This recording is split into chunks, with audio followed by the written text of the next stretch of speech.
Hi, I'm Brenda EM, and on my bench I have an Exodus, and this was originally of a wafer handling machine, and this actually had a huge stack of things on it, and this was being discarded, and it had spent some time out in the rain, and it was being sold for the value of its mixed metal scrap, and before I rescued it, and so I'm in the process of trying to convert this for to make it into a Z-axis for a milling machine, the one that goes up and down. And in this video, I'll explain and show what I've been working on. We have a motor, a coupler, which is actually under less stress right now, a little bearing. Unfortunately, there's actually a bearing here and a bearing here. And unfortunately, these bearings don't seem to be angular contact bearings, what they should be. And so what they did was, I guess this is an old part of a wafer handling machine, and I guess their engineering costs were a lot higher than their material costs. So they did stuff like this. I could turn this without dumping everything. This is insane. This is crazy. But I guess their engineers make more money than the materials could cost. I mean, to do like finite element analysis on that or something, it'd be really expensive or something. But still, they could have ground some and softened through the chips away. But then the machining costs would be higher. Anyway, there's the ball nut, which is kind of a funny term for it. With the ball nuts here, you've got a little block. This connects to the top. We've got four heavy duty rail bearings, and what I've got to do, it's actually getting away from me too. Let's see if I can get it so it stays. Okay, so what I've got to do, what I did was basically I moved the block, the two end bearings and the motor. What I did is moved them up about 60 millimeters, and I trimmed the bottom and the top off, saving about 2 pounds. When checking this, I actually took the battery out of the saw, and there's if this was a plug-in saw, I would have the other end of the cord in my hand. But there's often a set on the teeth. You could do this with a stick, and you have to make sure that you check at least 2 teeth, maybe 3 teeth, to make sure you're not over the line, because sometimes some teeth go in and some teeth go this way. So there's a tooth set sometimes this way and sometimes this way. I don't know what it is on carbide blades, but. And then I took a steel machinist square. I imagine it doesn't have to be a machinist square. And then check my little guide. Actually, I checked it quite a bit, including as long as I can get, which is going this way, and see if there's any gap through here before I cut. So these saws were not designed to do this. These blades were not designed to do this. There's an inherent danger in doing this, but desperate people do desperate things, and I definitely would not do this. I personally would not be doing this right now without safety goggles and for hearing protection. And really, I should have a face shield, because it does kick stuff right back into your face, which it gets annoying after a while. And that's all you need is one chip in your eye, and it's all over. I've tried to put the camera wouldn't be in my way. I don't want to hurt myself to get you a video. But I'm going to move the blade just before it starts, just before the end of the cut, I should say. And I'm trying to keep I'm going to guide the blade up here, keep my hands away from the blade, so if I slip away from the blade. Well, that's the hope anyhow.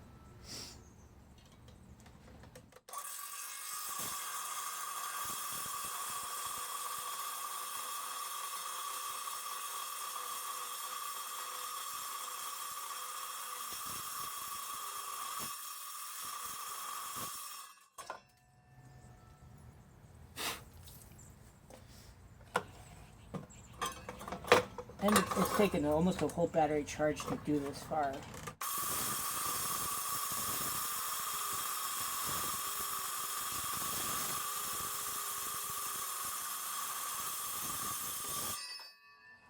Obviously, DeWalt it does not endorse, or would not endorse, using a saw in such a manner. Oddly, you can cut plate aluminum with one of these. This is all I have, and this is what I try to use. And the surface finish is probably not too bad. I would say it's It's probably good within I would say about a half a millimeter. It's got good within a half a millimeter. I wouldn't get any closer than that. Let's see if I can see my original line. I'm trying to be careful not to cut myself. And I've got this heavy guide clamped down. Made sure it didn't hit the saw, and I've got this anti-slip mat here. I've got one clamping back because that's what I have. You can see by the chips that it cut out big chips, and of course, hearing protection, and you definitely have to wear goggles with this. There's no doubt. As you're doing it, it pelts. Well, at least with this particular saw, which is not made for doing aluminum, and if you do so, it's at your own risk. To quote a Carlson. But the thing of it is that it pelts your face with aluminum as you're doing it. So you should really have a mask. I mean, not a mask, a face shield. Here's the other part. And you can see it's about 12 or 13 millimeter aluminum. This is 1/2 inch.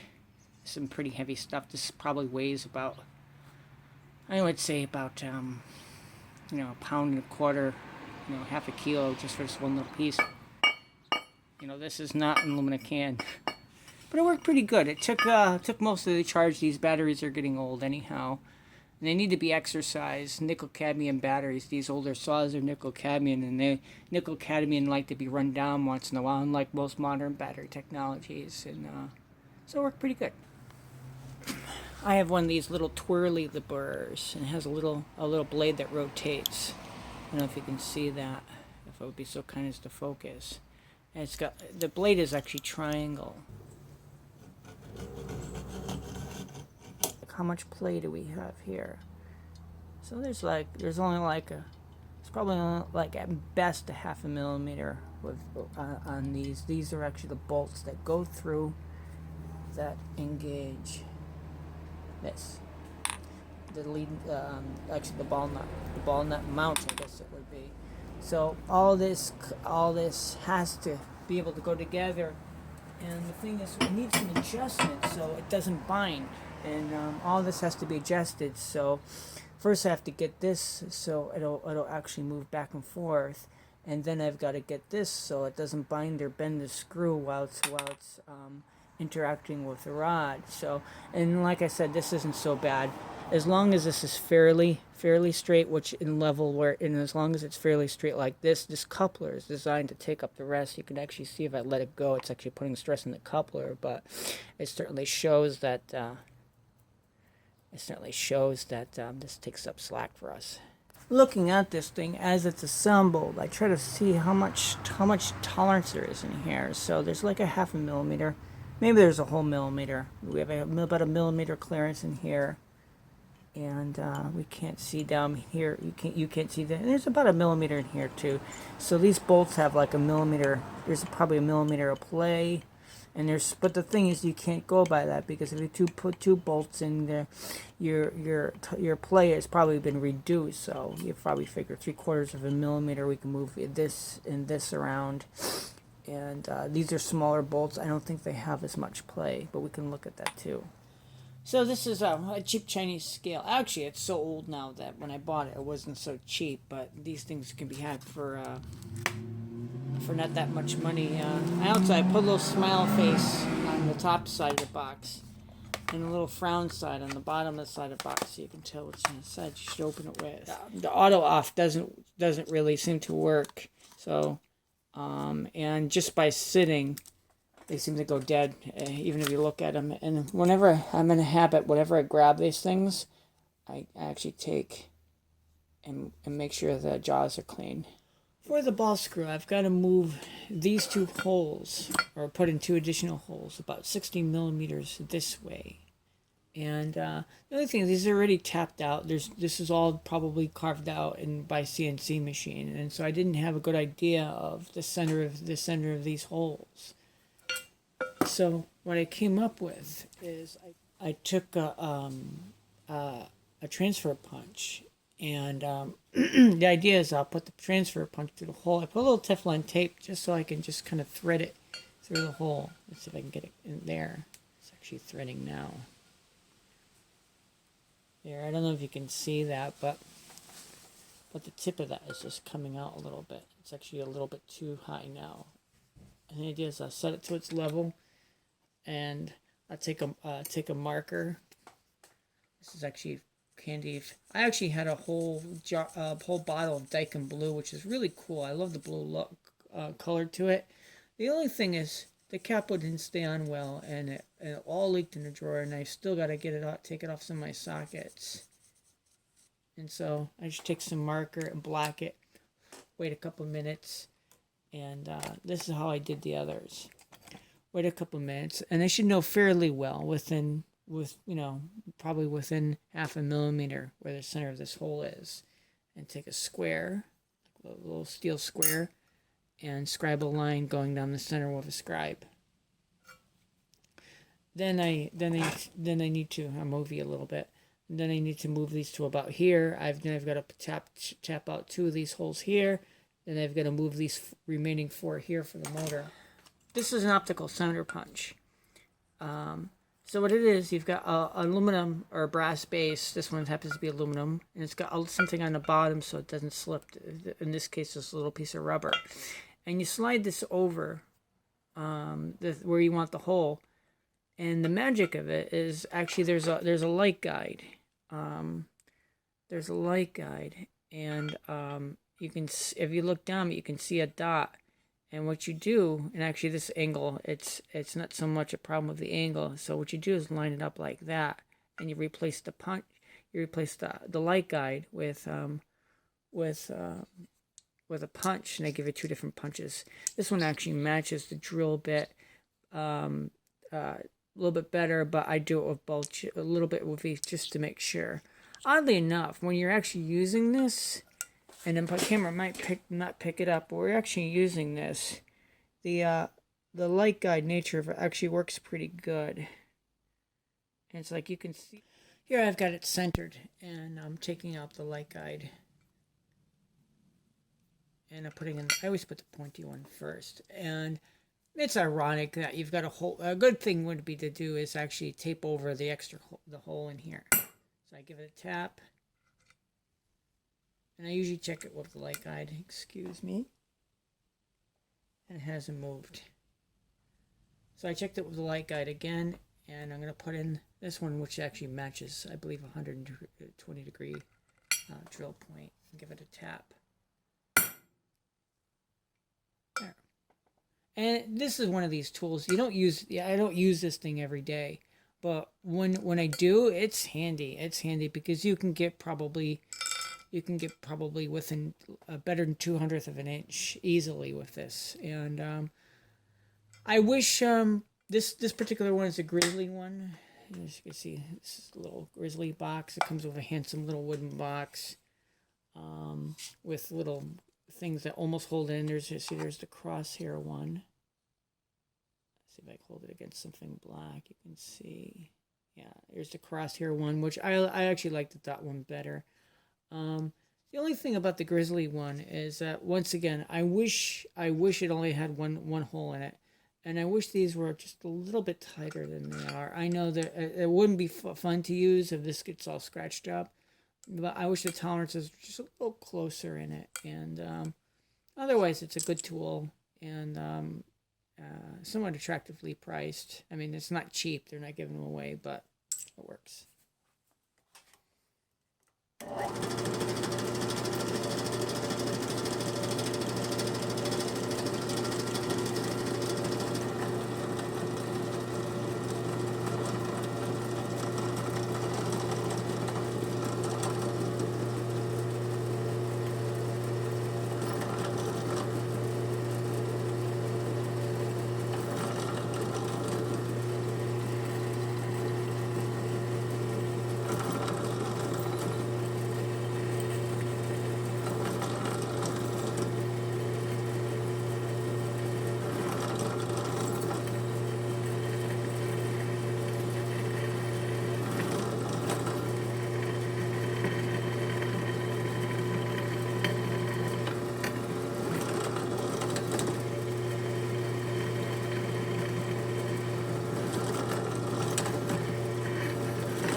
Put some motor oil in the tap. Actually, I tried sewing machine oil, which is actually it's a nice light oil. The only thing is it's not good for tapping, I found.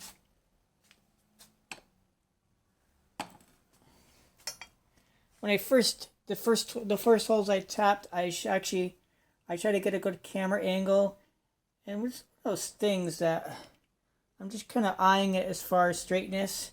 I could check it with a square, but I think that because I don't have a drill press adapter or a Bridgeport sitting in my garage, that I think my eye is going to do it pretty well for as far as what I have. And I don't back off on it all the time. Once in a while I do. Sometimes, every once in a while, as you're backing off, kind of take and feel, because sometimes it doesn't want to back off. So generally you want to break the shavings now and then. But that's not to say that you should break the top while you're breaking the shavings. The idea of breaking the shavings is so you don't break the tap.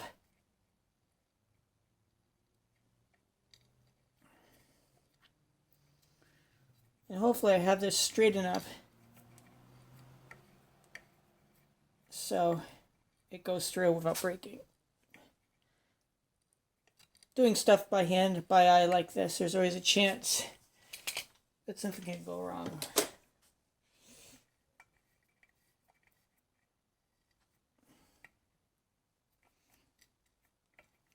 And actually, being a little weary, I'm going to back it off halfway and clean out the chips out of the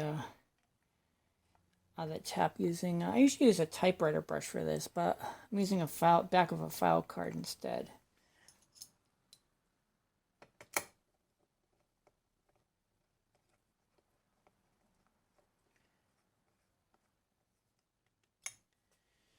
These are Bondis, and I bought these because they're metal inside too. I've seen some of the cheaper ones where they break, and I don't buy a lot of good tools. I buy a lot of crappy tools, but every once in a while I buy something nice when I don't want to buy it twice.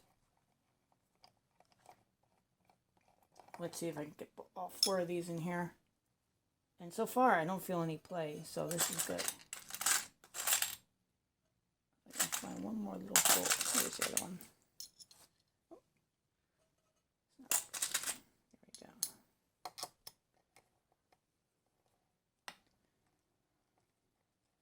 I like the little bit of wheat on here too. Yeah, some nice tools. They can't all be junk, but they're only as good. I have the motor unhooked. You could still move it manually because the motor's not here, and it seems not to bind. I don't want to do this too much, but it seems to work fine. Actually, I'm supposed to go past there anyhow, but so I have at least 140 millimeters if I want to, depending on whether or not I want to move the holes. Well, it seems to fit. I don't have any appreciable play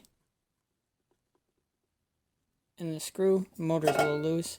There was a nice, handsome stainless steel motor cover, which doesn't make sense anymore. It just won't work. It probably does nothing except for keep the motor warm, and maybe it would have been cool to keep chips off of it. Now, I'll move you. To do this, I'll probably just take a little square and keep it vertical like this and move it back just a little bit. They could give it some room. Then I'll clamp it down and transfer punch some locations for it. And as long as it's clamped down, it should be pretty close. And the cool thing is I can try it with it clamped down and make sure that it works well. I think for fine adjustment, this coupler is going to give me a little hint as how well I'm aligning this. You can see that a little misalignment causes a big change here. So I got this dialed in. Check the square roughly here. This edge is not totally square because it was cut by hand. And I didn't even file it yet because I wasn't so sure if my threading was going to come out okay, and it seems to have. Now I could actually straighten this out a little bit if I want to, although it's just mostly for aesthetics. I guess I could round the corners, but mostly it's for aesthetics. But this seems like it's going to be okay. I've mentioned transfer punches before. This is what transfer punches are. So I'm going to change the lighting a little bit. So basically, they're just punches. They go into holes and mark locations. You could use them for. They even have for fitting hardware in a house. They would be really handy for fitting hardware in a house. And yeah, so you find the one that fits. And I'm going to test this first, but I'm going to clamp this down more, and you find one that just barely fits in this.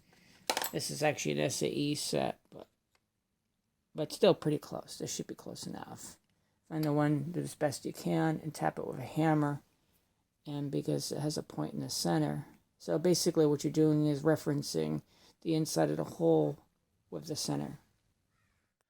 I drilled and tapped the 4 locations for the stepper motor mount, and they're 4mm. And what I didn't know is there's actually 2 different kinds, or 2 common pitches of 4mm taps, a 0.7 and a 0.75. As it is, these are actually 0.7. And the funny thing is that they had a little thing in the store, and I tried threading a bolt in, but because the length of the nut was so short, either pitch would have gone through that nut that they had in the store. And it was only when I got home that I lined them up and even compared the two till I found the one that works right. So these are 0.7mm, and it worked out pretty well. Also, this is when I mentioned a typewriter brush before, and this is what I usually use for tapping. You can see how oily it is. And the cool thing about this is the end of the bristles don't curl. It's a natural boarhead bristle, I believe. It said at one time on it. And I think they still make these. It was just in something old I found, and it works good for this purpose, for cleaning out taps. For cleaning out the holes itself, I don't have an air compressor, and I found this to work. I should use canned air, and I don't like using this stuff all the time because even environmental friendly stuff is not all that environmentally friendly.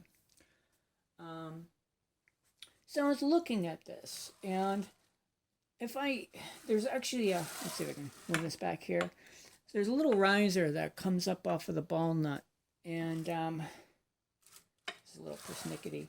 And if I use the stock locations, I have about 140 millimeters of travel.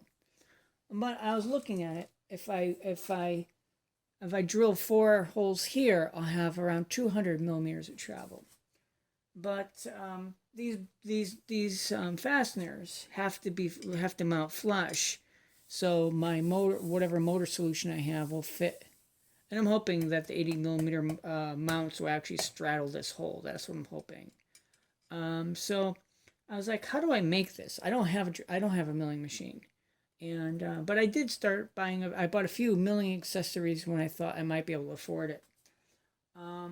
So how could I do this? So my first experiment was I took a 3/8" milling bit, and I'm like, how can I make this counterbore? And I tried putting the 3/8" bit inside a drill press and just tried boring with it, and it worked very bad. It chattered, and I think it kind of proceeded around in vibration, and it chattered. Then I tried another experiment. I took a 3/8" drill bit, which fits pretty nicely into this hole, and what I tried to do is pre-drill the hole first, and then mount this in the drill press, and then just slowly plunge down, by which I mean ease down through it. And actually the result was pretty good, I think. Let me grab the original bolt. And if I can get it to work like that, I would be pretty happy with that. It's flat, so it won't wedge itself, and I'll be able to know how much torque I have. It's only a hair but larger than the original ones. I mean, it's not worth anything. Extra here is a little bit of slop here is not going to hurt me at all, because basically this thing is held down by the bottom I'm going to drill the pilot holes, then I'm going to drill the actual holes for the fasteners, and then I'm going to do the cover bore. I skipped one intermediate drilling. There is a rudimentary depth stop here, so I'm going to take advantage of it and still leave myself a little bit of room. I just want enough of, do enough of drilling to guide in the milling bit.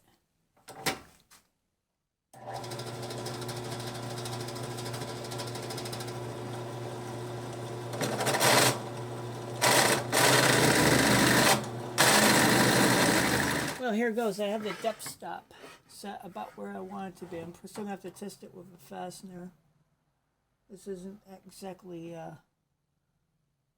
kind of going to be a perfect thing. Actually, I could go down a little bit. Let it go back a little deeper. I'm going to do the worst one first, so just for appearances.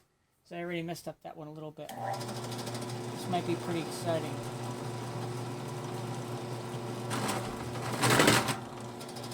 That's exciting. I don't want that kind of exciting. This is number 2. Hopefully this will work better than the other one. We shall see.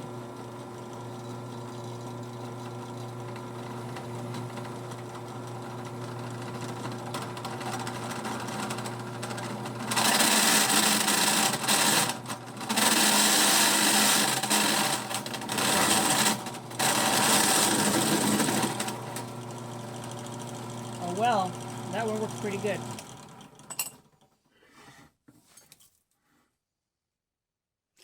I'm going to lightly countersink it on the bottom.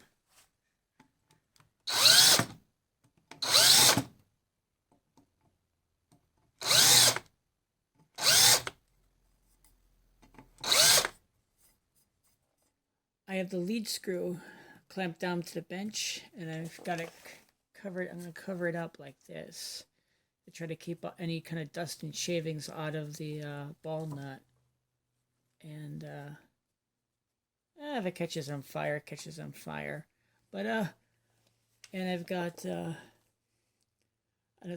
very thin abrasive wheel, reinforced abrasive wheel, mounted in the cordless drill, and I've got it on high speed. I'm going to use it to snip off the end.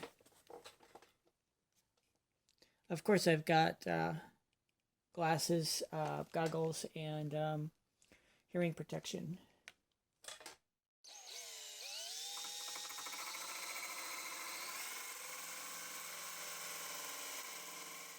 Making sure my sieves are pulled up.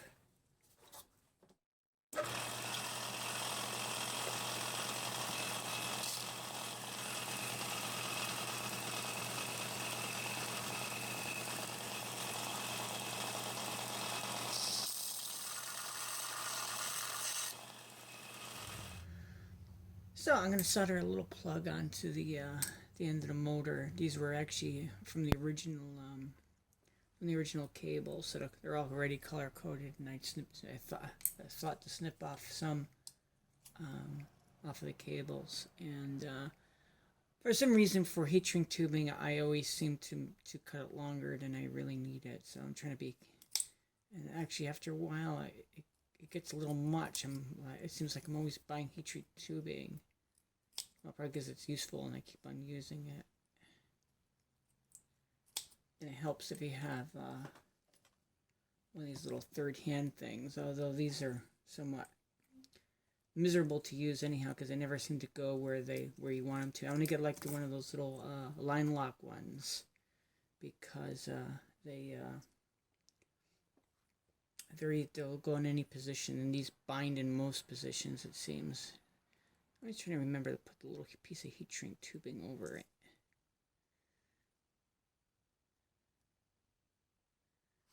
I try to remember. It's another one of those things. If you know how, tell me. I don't know if anyone's ever soldered anything. I don't know if anyone's ever soldered anything without forgetting to put something on something else. It's not that it should happen all the time.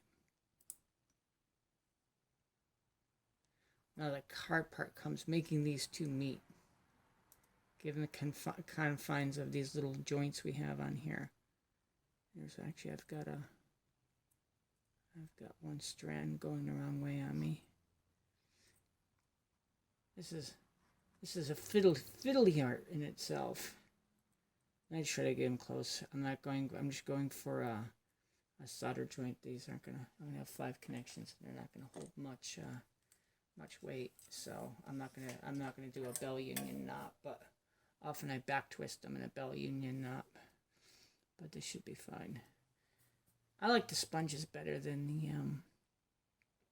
the squiggly things that they put on the wire mesh things that they put on for cleaning soldering irons.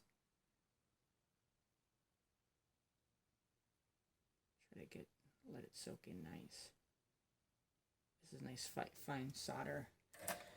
And the hard part about soldering stuff like this is to make sure the heat shrink tubing is far away from what you're soldering so it doesn't pre-shrink, which could be one of the most aggravating things ever. And sometimes for fine stuff, you see how the